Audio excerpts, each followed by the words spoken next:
اس ملک میں کویکس بہت زیادہ ہیں. اس ملک میں آج بھی اسٹیرائڈ سے علاج کیا جا رہا ہے, پھکیوں میں اسٹیرائڈز ڈال کے دیے جا رہے ہیں, لوگوں کے گردے خراب کر دیے. That is more important. کوئی شخص اس میں سے ذاتی فوائد لے رہا ہے پیشنٹ کیئر سے ہٹ کے, اکیڈیمک انوائرمنٹ سے ہٹ کے, وہ غلط ہے. اس کو نہ ہم سپورٹ کرتے ہیں نا. اس حوالے سے اگر وہ اس برانڈ کو سپورٹ کرتا ہے تو وہ پھر اس کو کچھ مالی امداد کرتے ہیں, اس طرح کے قصے تو چلتے ہیں.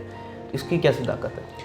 اچھا جی, یہ جو جتنی میڈیسنز میں آج تک ریسرچ ہوئی ہے, یہ گورنمنٹ نے یا ڈاکٹر نے نہیں کی, یہ برانڈز نے کی ہے. بسم اللہ الرحمن الرحیم. السلام علیکم ناظرین کرام, میں محسن شہزاد مغل اور آپ دیکھ رہے ہیں ویلیو نیوز. ناظرین کرام, اس وقت میرے ساتھ موجود ہیں pattern in chief young doctor association Salman Haseeb صاحب. السلام علیکم سر. السلام علیکم جی. اچھا سر, اس کے علاوہ ایک اور ایشو ہے کہ پچھلے دنوں BBC اردو پہ کسی کالمسٹ ہیں, انہوں نے ریسرچ کر کے تو ایک ریسرچ اپنی شائع کی کہ پاکستان میں تقریباً 90% ایسے ڈاکٹرز ہیں جو اس مہنگائی کے باوجود برانڈز کی جو ادویات ہیں وہ لکھ کے دیتے ہیں. حالانکہ اس کے متبادل سستی ادویات بھی دی جا سکتی ہیں اسی نسخے کی, لیکن وہ برانڈز کی لکھ کے دیتے ہیں. سستی ادویات تو یہ باٹی میں, لوہاری میں, کڑاہوں پہ, چھوٹے چھوٹے کمروں میں تیار ہو رہی ہیں ڈاکٹر کے لیے. جہاں اچھا, اور یہ انہوں نے بیسیکلی پرائیویٹ پریکٹس کرنے والے ڈاکٹروں کے بارے میں لکھا, کیونکہ سرکاری تو گورنمنٹ کا یہ کلیم ہے کہ ہسپتال میں دوائی آ رہی ہے تو وہ تو آپ جو بھی لکھ کے دیں وہ تو سرکاری فارمیسی سے ملنی ہے اور گورنمنٹ کا اپنا ایک طریقہ کار ہے.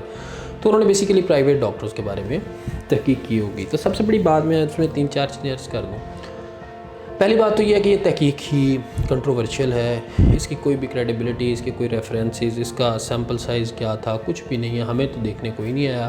میرے جاننے والی جو ہماری اتنی بڑی آرگنائزیشن ہے, 50-60 ہزار اس کے ممبرز ہیں, کسی کی پریسکرپشن نہ دیکھی گئی ہے, نہ پڑھی گئی ہے, نہ کسی سے کوئی ملا ہے.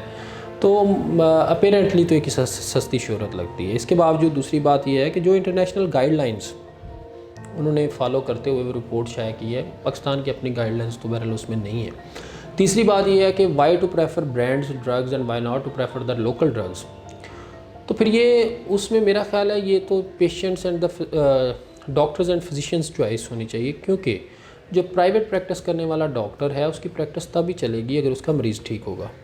جی. اگر آپ سستی دوائی لکھ کے مریض کو جو بیماری ٹریٹ ہو سکتی ہے 1 ہفتے میں وہ 2 ہفتوں میں کریں, اور وہ 2 ہفتے بیڈ پہ پڑا رہے اور وہ مزدور ہو اور اس کی ڈیلی کی 500 روپیہ دیہڑی ہو, تو آپ ٹوٹل نیٹ لاس یا گین کاؤنٹ کر لیں. ٹھیک ہے.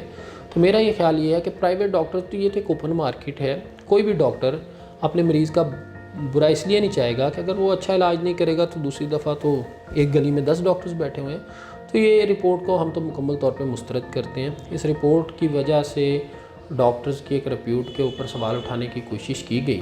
ہم تو گورنمنٹ سے کہتے ہیں کہ گورنمنٹ اپنی اس کے اوپر رپورٹ مرتب کرے تاکہ عوام جو ہے وہ ان میں کلیئرٹی ہو سکے. لیکن سر یہ تو واقعی کچھ اس میں سچائی دیکھی جا سکتی ہے اس معاملے میں کہ مختلف ڈاکٹرز کا مختلف برانڈ کے ساتھ رابطہ ہوتا ہے, اور ان کا جو مارکیٹنگ آفیسرز آ کے ڈاکٹر سے ملتے ہیں کہ آپ ہمارے برانڈ کی ادویات بیچا کریں, آپ نے دینی تو ہوتی ہے تو آپ اس کو ریفر کریں.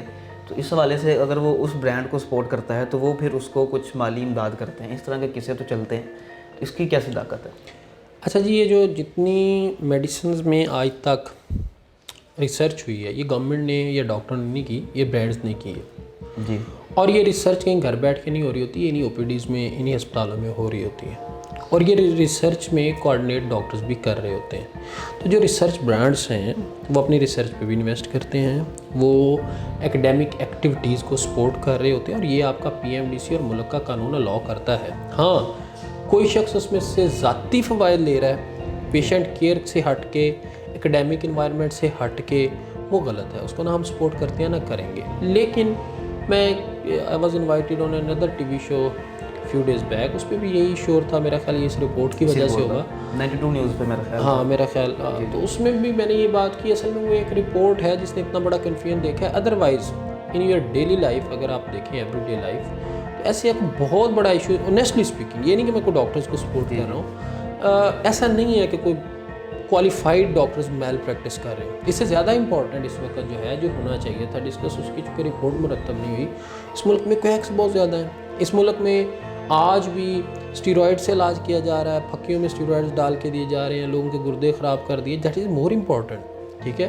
اور اس کی ان دونوں جو پرابلمس کو اگر آپ کمپیئر کر کے دیکھیں تو جو ریشو ہے پیشنٹ سفرنگ کی, وہ جو میں نے بات بتائی اس میں زیادہ ہے. تو پرابلی وہ جو ایک مس لیڈنگ کنفیوزنگ رپورٹ ہے اس کے باعث یہ ٹاپک جو ہے وہ hot topic of the debate ہے. آپ نے اس رپورٹ کو مسترد کر دی ہے دلائل کے ساتھ؟ مکمل طور پر اس کے ہمیں تو کوئی اس کی اتھینٹسٹی پتہ نہیں، وہ پبلش بھی کہاں ہوئی ہے وہ تو پھر اگر وہ BBC اردو نے پبلش کی ہے اپنی ویب BBC ایک بہرحال مستند ادارہ ہے، لیکن جس شخص نے کی ہے کالمسٹ ہے، انہوں نے لکھا وہ ادارہ نہیں کوئی ایک کالمسٹ ہے، انہوں نے اپنی ذاتی ریسرچ پہ اس کو کیا تھا. تو ناظرین کرام اسی کے ساتھ یاد دیجیے، انشاءاللہ پھر ملاقات ہوگی. والسلام. ویلیو نیوز کی ویڈیوز دیکھنے کے لیے ہمارا چینل سبسکرائب کیجیے اور بیل کے آئیکن پر کلک کیجیے تاکہ آپ ہماری آنے والی تمام ویڈیو سے باخبر رہ سکیں.